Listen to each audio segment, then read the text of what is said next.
First of all, what is glutathione? Well, it's an antioxidant. It's actually a tripeptide composed of glycine, glutamine, and cysteine, which are just amino acids.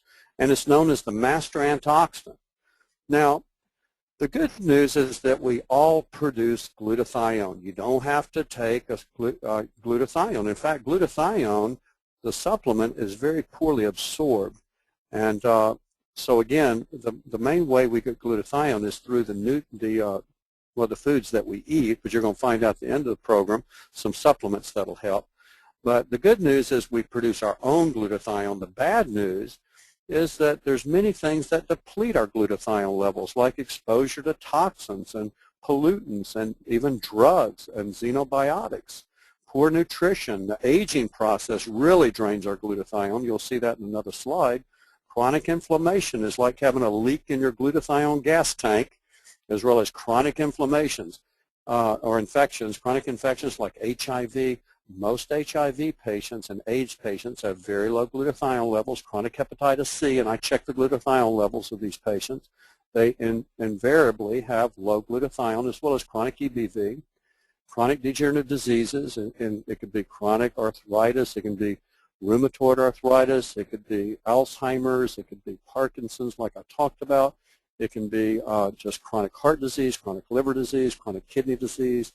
They typically have low glutathione levels because it depletes the body of glutathione, just degeneration.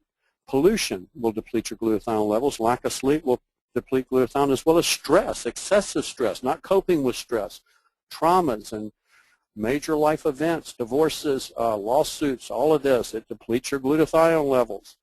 And especially toxins deplete the glutathione. And realize there's almost 70,000 industrial chemicals that are found in common products, with 1,000 new synthetic chemicals introduced every year. And our body uses up glutathione when it detoxifies these chemicals. The EPA estimates that the average American may be carrying about 700 industrial chemicals in their body. 700 chemicals. Well, guess what that's doing? It's lowering the glutathione level. A CDC report resulted from 2,500 screenings of Americans for 148 industrial chemicals. They found that significant quantities of these chemicals were found in the bloodstreams in every individual tested.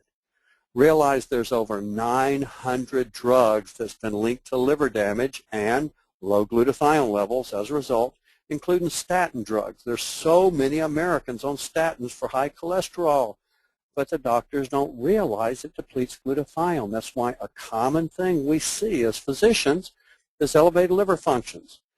And that's why it's important to put these people on a glutathione boosting supplement, because it'll help to correct a lot of the liver function abnormalities. Hormone contraceptives, antibiotics, also chemotherapy drugs. The main drug and the drugs that cause cancer are your chemotherapy drugs. Yes, years after taking chemotherapy drugs, there's generally an increased risk of especially lymphomas and leukemias, and they deplete glutathione levels and affect the liver.